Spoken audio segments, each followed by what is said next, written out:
We'll stay focused on our agenda, and we won't get caught slipping. That's Representative Alexandria Ocasio-Cortez at a press conference just yesterday where the freshman congresswomen got together and not only discussed and condemned Trump's racism and how he targeted them and told them to go back to the countries they came from, even though 3 out of 4 are actually born here in the United States. They used it as an opportunity to talk about what their objectives are, what they plan on doing as progressive members of Congress. Let's take a look. I am not surprised that he uses the rhetoric that he does when he violates international human rights and takes thousands of children away from their families. I am not surprised that he has turned our public education system under the leadership of Betsy DeVos into a cash cow to enrich himself and his friends. I am not surprised when he corrupts via the Secretary of Transportation. I am not surprised at what he's doing. But I also know that we're focused on making it better, because we don't leave the things that we love. And when we love this country, what that means is that we propose the solutions to fix it. We love all people in this country, and that's why we believe healthcare is a human right. We love all children in this country, and because we do, that's why we fight for education for all children through college. And so we'll stay focused on our agenda, and we won't get caught slipping. So, as you can see, she brought up a number of policy issues that they've been working pretty hard on, including healthcare, Medicare for all specifically, and education, free college education, and doing something about student loan debt. So I love the fact that they use this as an opportunity to talk about what really matters, and that is, what their plan is to improve the conditions under which Americans are living in today. I cried when I saw that. I mean, AOC starts off talking about her dad. She talks about the reflecting pool. It brought back all the memories of when I saw Knock Down the House. Like, it is so moving. It is so refreshing after almost 3 years of this administration to have never seen the kind of poised but progressive leadership that you're seeing from these 4 women and others, and finally we're getting it. Trump has been calling the Democrats the opposition party for so long. Well, we haven't acted like it. So like, whoever misses Pelosi, excuse me, Freudian slip. Whoever misses Pelosi and Schumer just standing there sort of like, like dead-eyed as they're like, we think this president he's bad. Like, we're beyond calling him racist. These 4 have known, and we've all known that Trump is a racist. He ran on a racist agenda in addition to a lot of other things. But now it's time to and it's been time to articulate a vision, because Trump has a vision. It is a dystopian nightmare of xenophobia and concentration camps. Yep. But like, what is the counter vision? And these 4 are leading the way.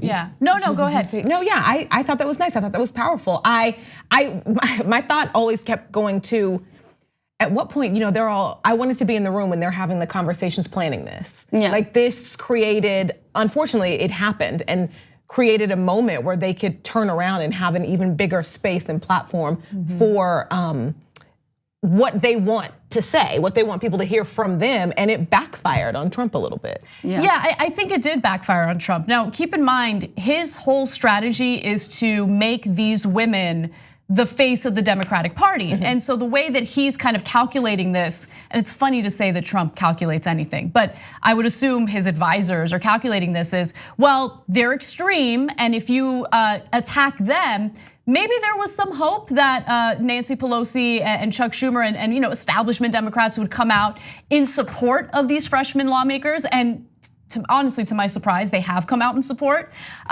Now, this all happened in the middle of Democratic Party infighting, so I was uncertain whether or not Pelosi would be as straightforward as she has been, to give her credit, in defending these women. But in defending them, Trump is going to paint the entire Democratic Party as extreme. And notice that they've shifted away from calling these women socialists, and now they specifically refer to them as communists, right? Yeah. And I think that that's an important thing to point out, because socialist isn't really a dirty word among young people in the electorate, right? And I think even for some middle-aged individuals, they don't really think it's that big of a deal either. So they want to make it sound even more extreme by using the word communist. Now, of course, these women are not communists.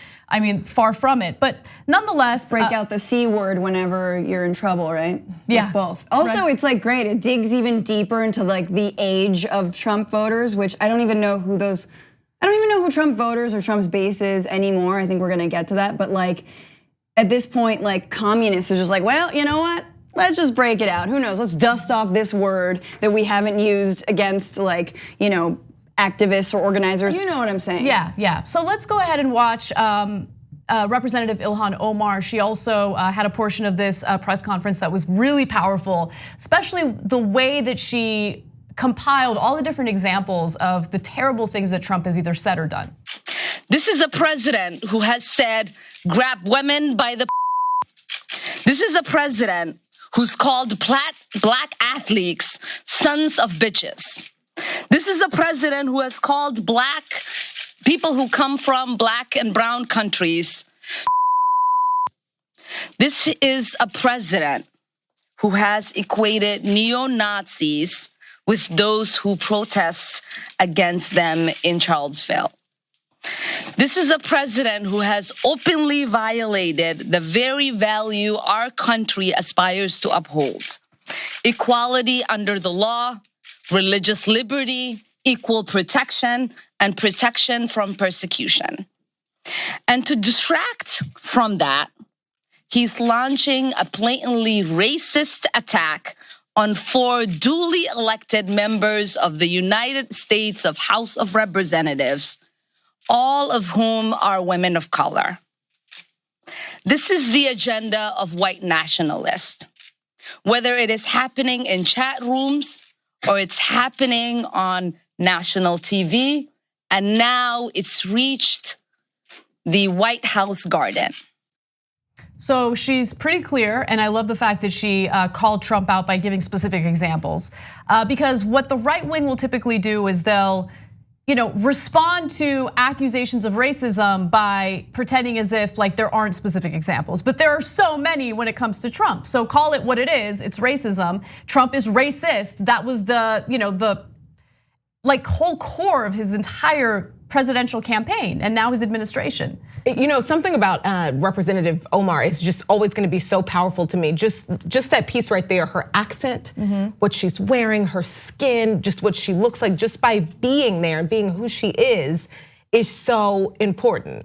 And it's so anti-Trump, and it's representation matters. So she just by looking like she looks and speaking how she speaks it's gonna be, it's a special type of importance for so many people who look like her.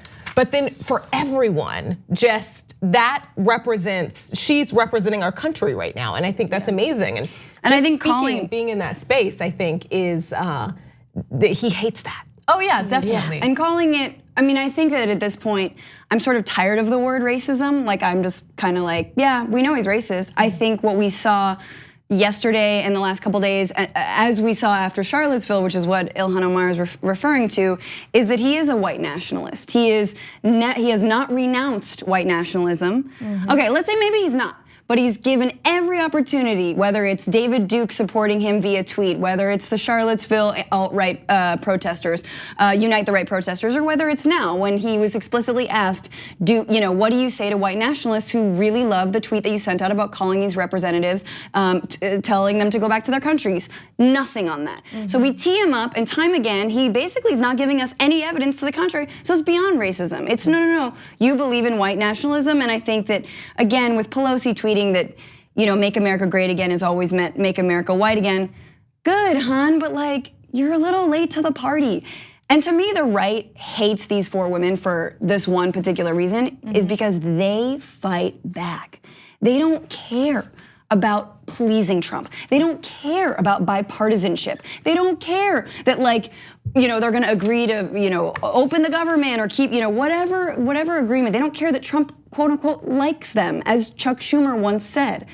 They care about having a progressive agenda and they care about standing up to him. Exactly. So in response to this, House Minority Leader Kevin McCarthy denied that there's any issue with racism in the GOP, particularly in Trump's administration, and went after these freshman congresswomen even more aggressively. Take a look. I understand when I listened to their press conference yesterday, they talked more about impeachment than anything else. Even one of those individuals, this wasn't the first time they talked about impeachment. On the night of being sworn in, they brought all their supporters together and they spoke about impeachment in words that I will not use here. This is more from their basis about politics. You know, it is incredible how he's making this big to-do about profanity, and he's referencing Representative Tlaib and how she said, impeach the mother effer. You know, there was this whole brouhaha about that. I mean, you want to talk about profanity. Trump has used profanity over and over again, like to the point where members of the GOP, I mean, just members of Congress overall, are emboldened to use profanity when they wouldn't have before. Sure. You know, like let's stop.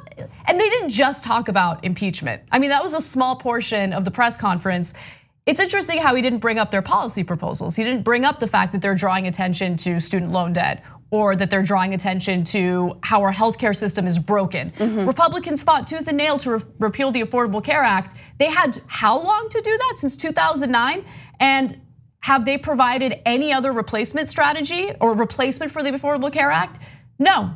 I mean, the one replacement that they showed us was a disaster. So bad that members of their own party voted against it.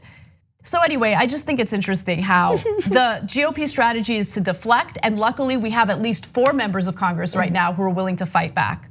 His defense is that it's about politics. When the president of the United States says something racist, well, sure, by definition, it's about politics because he's the president. Yeah.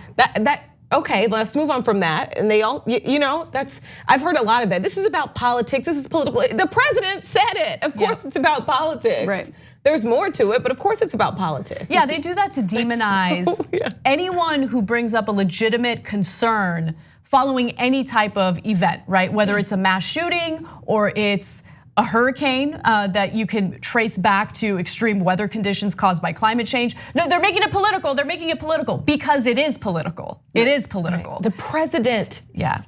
Like what? I mean, at least he said something, right? It's better than most, I think, Republicans on this issue. They at least responded.